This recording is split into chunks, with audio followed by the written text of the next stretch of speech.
মালদ্বীপ থেকে ভারতীয় সেনা প্রত্যাহার। অবশেষে মালদ্বীপ থেকে সেনা প্রত্যাহার করে নিয়েছে ভারত। 10 মে ছিল সেনা সরিয়ে নেওয়ার সময়সীমা। ভারতীয় পররাষ্ট্র মন্ত্রণালয়ের বরাতে তথ্য জানিয়েছে দেশটির সংবাদ মাধ্যম এনডিটিভি। বায়বীয় সরকারকে ক্ষমতায় রাখতে বিশেষ বাহিনী গঠন করেছে সরকার। রিজভী: এখন আওয়ামী লীগের সঙ্গে কিছু লুটেরা আর ভারত ছাড়া কেউই নেই বলে মন্তব্য করেছেন বিএনপির সিনিয়র যুগ্ম মহাসচিব রুহুল কবির রিজভী। তিনি বলেন, শেখ হাসিনার মসনদ রক্ষায় প্রভু ভারতের মদদে গত 7 জানুয়ারি একদলীয় ভোটারবিহীন ডামি নির্বাচনের পর বায়বীয় সরকার রক্ষায় বিশেষ বাহিনী গঠন করা হয়েছে। গুয়েতামালায় শক্তিশালী ভূমিকম্প, ধসে পড়েছে ভবন।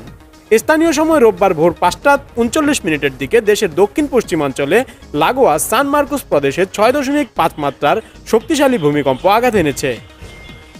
সরকার দুর্নীতি দমন না করে বিএনপি দমনে ব্যস্ত, সালাম।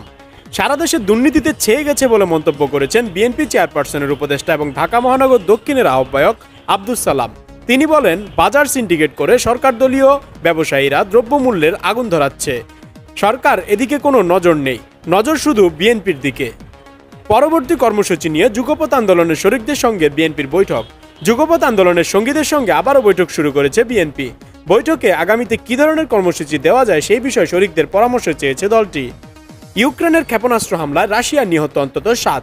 ইউক্রেনের ছোড়া ক্ষেপণাস্ত্রের আঘাতে রাশিয়ার বেলগোরদ অঞ্চলে একটি আবাসিক ভবনে অন্তত 7 বাসিন্দা নিহত হয়েছে। এই ঘটনায় আহত হয়েছে আরও কমপক্ষে 17 রুশ নাগরিক।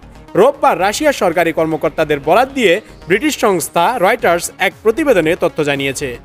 11,167 জনের হজ অনিশ্চিত। এখন পর্যন্ত ভিসা পাননি 11,167 জন হজযাত্রী। সৌদি সরকার যদি সময় না বাড়ায় তবে তাদের চলতি বছর হজে যাওয়া অনিশ্চিত হয়ে পড়বে বলে জানিয়েছে ধর্ম মন্ত্রণালয়।